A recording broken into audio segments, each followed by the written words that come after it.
Hi guys, here we've got Motorola Moto G52 and let me show you how to change date and time on this device.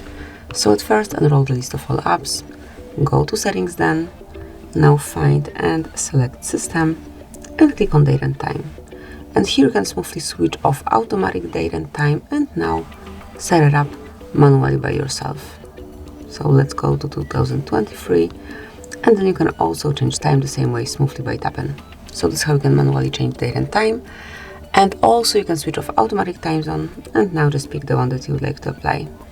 At first choose region and then time zone if available. So this is it, that will be all. Thank you for watching. Please subscribe our channel and leave the thumbs up.